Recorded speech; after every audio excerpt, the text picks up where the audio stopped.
Mesdames et messieurs, bonjour. Soyez les bienvenus pour ce focus de la semaine. À la une, dans ce focus de la semaine, c'est dans la douleur que nous avons appris le décès de feu Aden Farah Samater, icône de la chanson djiboutienne. Et bien, dans cette circonstance douloureuse, le président de la République, son Excellence Ismaël Merguele, a rendu un vibrant hommage à la mémoire de feu Aden Farah Samater, figure de proue du paysage artistique national et personnalité très connue et appréciée à Djibouti. Le président de la République, son Excellence M. Ismaël Merguele, a rendu un vibrant à la mémoire du feu Aden Farah Samater, figure de proue du paysage artistique national et personnalité très connue et appréciée à Djibouti. C'est dans la douleur que j'ai appris le décès de feu Aden Farah Samater, une icône de la chanson djiboutienne, a indiqué le chef de l'État. Poète dans l'âme, il poursuit l'estime à travers sa capacité à concilier à la fois un profil d'auteur, des compositeurs et des chanteurs, a également souligné le président de la République. Son attachement aux valeurs de justice et de dignité est à l'image de l'engagement sans faille dont il fit preuve à l'époque de la mobilisation pour notre indépendance, a par ailleurs rappelé le président de la République, qualifiant les défunts de patriotes ayant toujours œuvré en faveur de l'unité et de la cohésion de notre pays. Puisse Dieu l'accueillir dans son paradis éternel, a ensuite pris le chef de l'État, exprimant ses condoléances à la famille, aux proches des amis, ainsi qu'à l'ensemble des membres de la communauté artistique de notre pays. Décédé ce dimanche à Djibouti à l'âge de 80 ans, feu Aden Farah Samater laisse derrière lui une importante famille. Direction le Luxembourg, où une délégation conduite par le ministre des Finances a rencontré les cadres de la Banque européenne d'investissement. En Luxembourg, une délégation conduite par les ministres des Finances a rencontré les cadres de la Banque européenne d'investissement. Les deux parties se sont engagées dans les discussions constructives et d'échanges fructueux concernant les différents projets de développement présentés. Ces discussions ont eu lieu dans le cadre de la signature d'une convention de financement de 79 millions d'euros pour soutenir le dessalement de l'eau, l'accès à l'eau potable et le traitement des eaux usées à Djibouti. Ces financements constituent le tout premier soutien de la Banque européenne d'investissement dans ces domaines, permettra non seulement d'améliorer l'accès à l'eau potable dans la capitale, mais également de renforcer la résilience de Djibouti face au changement climatique. En effet, il permettra d'assurer l'accès à l'eau potable à plus de 555 000 personnes et favorisera l'utilisation d'énergie solaire renouvelable pour la production d'eau potable. Retour à Djibouti, ou sur les assises de l'intégration régionale de la Corne d'Afrique qui ont récemment pris fin au Red Sea Hotel. Les assises de l'intégration régionale dans la Corne de l'Afrique a pris fin au Red Sea Hotel, marquant une étape cruciale dans les efforts visant à promouvoir la paix, la sécurité et l'économie dans la région. Cet événement d'envergure régionale a rassemblé plus de 60 intellectuels, chercheurs et représentants de think tanks, offrant une plateforme de discussions essentielles sur les tactiques de l'intégration régionale dans la Corne de l'Afrique. Les participants ont examiné les défis et les perspectives liées à l'intégration régionale en mettant l'accent sur les questions clés telles que la coopération économique, la résolution des conflits, le développement des infrastructures et la promotion de la stabilité. Ces assises ont mis en avant la nécessité de promouvoir une paix durable, investissant dans l'éducation, la formation professionnelle et le renforcement des institutions. L'événement a été salué comme une initiative essentielle pour renforcer les partenariats régionaux et encourager un dialogue constructif entre les différentes parties prenantes. Et dans la page sport, encore et toujours des médailles pour nos athlètes. Dans une performance exceptionnelle, les athlètes djiboutiennes et djiboutiens ont une fois de plus brillé lors du meeting national de l'Est lyonnais en France.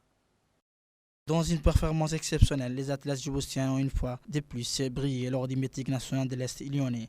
Mohamed Gueye a remporté la médaille d'or sur les 5000 mètres pour les hommes, tandis que la jeune Samia a décroché une médaille de bronze dans la même épreuve chez les femmes. Cette victoire confirme la place de Djibouti sur la scène internationale des athlétismes. Les athlètes djiboutiens démontrent une fois de plus leur talent, leur détermination, faisant honneur à leur pays.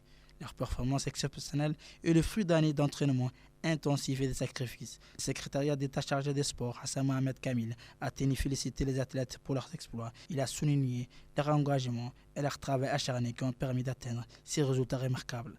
Le ministre a également exprimé sa fierté envers ces sportifs qui représentent dignement Djibouti à l'étranger. Régional à présent, où l'Égypte vient de lancer un programme de 1,8 milliard de dollars pour forer des puits d'exploration de gaz naturel dans la mer Méditerranée et du delta du Nil. L'Égypte vient de lancer un programme de 1,8 milliard de dollars pour forer des puits d'exploration de gaz naturel dans la mer Méditerranée et le delta du Nil, selon une déclaration du ministère du pétrole Tarek El Moula.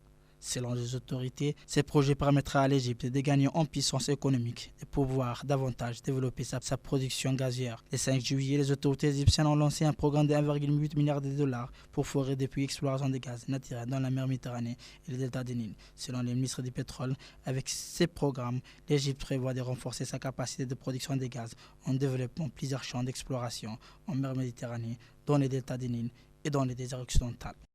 La Turquie a donné son accord lundi à l'adhésion de la Suède à l'OTAN, une journée historique qui permet aux alliés de mettre en avant leur unité au cours d'un sommet centré sur le soutien à l'Ukraine, près de 18 mois après le début de l'offensive russe. La Turquie a donné son accord lundi à l'adhésion de la Suède à l'OTAN. Une journée historique qui permet aux alliés de mettre en avant leur unité au cours d'un sommet centré sur le soutien à l'Ukraine. Près de 18 mois après le début de l'offensive russe. Le président turc Recep Tayyip Erdogan, réélu fin mai pour 5 ans, a accepté de transmettre le protocole d'adhésion de la Suède au Parlement turc dès que possible, s'est réjoui le secrétaire général de l'OTAN. Finaliser l'adhésion de la Suède à l'OTAN est une étape historique qui bénéficie à la sécurité de tous les alliés de l'OTAN en cette période critique. Elle nous rend tous plus forts et plus en sécurité, a-t-il lancé. Et le Premier ministre suédois a salué un bon jour pour son pays et un très grand pas. Le monde a connu son mois de juin le plus chaud jamais enregistré, selon Copernicus. Les températures ont battu des records dans le nord-ouest de l'Europe, tandis que certains parties ont chuté. Les températures ont battu de records dans le nord-ouest de l'Europe, tandis que certaines parties du Canada, des États-Unis et du Mexique, de l'Asie et de l'Est de l'Australie ont été nettement plus chaudes que la normale.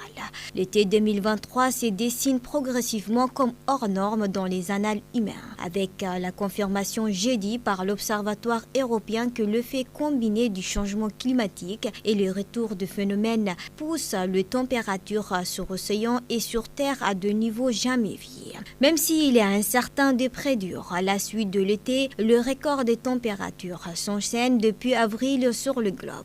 De la Chine à l'Espagne en passant par l'océan Atlantique, signe le plus direct du dérèglement du climat de la planète, avec des catastrophes qui l'attissent de façon moins prévisible, fait des forêts, sécheresses et pluies extrême.